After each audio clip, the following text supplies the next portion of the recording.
சிதம்பரம் அருகே கொலை செய்துவிட்டு 5 ஆண்டுகளாக சகஜமாக சுற்றித் திரிந்த நபரை காவலர்கள் கைது செய்து சிறையில் அடைத்தனர். இருவேறு கொலை சம்பவங்களிலும் கொலையாளி வெட்டிய விதத்தில் உள்ள ஒற்றுமையை வைத்து நடவடிக்கை மேற்கொண்டதாக காவல்துறை தரப்பில் தெரிவிக்கப்பட்டுள்ளது. கடலூர் மாவட்டம் சிதம்பரம் அருகே அம்மாப்பேட்டையில் கேஸ் அடுப்பு பழுது நீக்கம் செய்யும் தொழிலாளி சின்னையன் என்பவர் வசித்து வந்துள்ளார். திருவாரூர் மாவட்டம் நன்னிலம் முடிகொண்டான் பகுதியைச் சேர்ந்த கேசவன் என்பவர் மதுபோதையில் சின்னையன் வீட்டிற்குள் நுழைந்து திருட முயன்றுள்ளார். சின்னையன் தன்னை தடுத்த நிலையில் ஆத்திரமடைந்த கேசவன் கத்தியால் அவரை வெட்டிவிட்டு தப்பி சென்றுள்ளார். இதில் காயமடைந்து மருத்துவமனையில் சிகிச்சை பெற்று வரும் சின்னையன் இந்த சம்பவம் குறித்து காவலர்களிடம் புகார் அளித்தார்.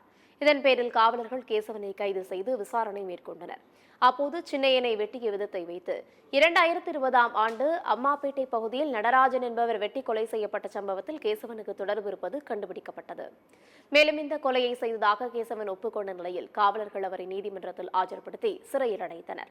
கடந்த 5 ஆண்டுகளாக சிபிசிஐடி விசாரணையில் இருக்கும் இந்த கொலை வழக்கில் குற்றவாளியை காவலர்கள் கண்டுபிடித்துள்ளதாக கடலூர் மாவட்ட காவல் கண்காணிப்பாளர் ஜெயக்குமார் தெரிவித்துள்ளார். சின்னையன் என்பவர் அந்த பகுதியில் இந்த ஸ்டவ் ரிப்பேர் பண்ணுறவர். ஸோ அவர் ஒரு குடிசமாக அதை அமைத்து அங்கே ஸ்டவ் ரிப்பேர் பண்ணிகிட்டு இருக்காரு.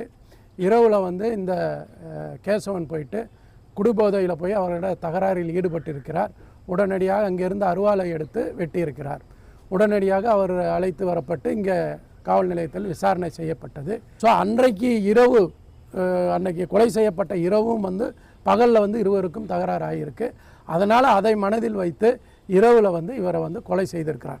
அதனால் இந்த கேசவனுக்கும் அந்த இறந்து போன நடராஜனுக்கும் முன்பின் அறிமுகமானது தான். அவங்க ஒரே கம்பெனியில் வேலை பார்த்துருக்காங்க. அதை அவர் கேசவனோட மகனும் உறுதி செய்கிறார்.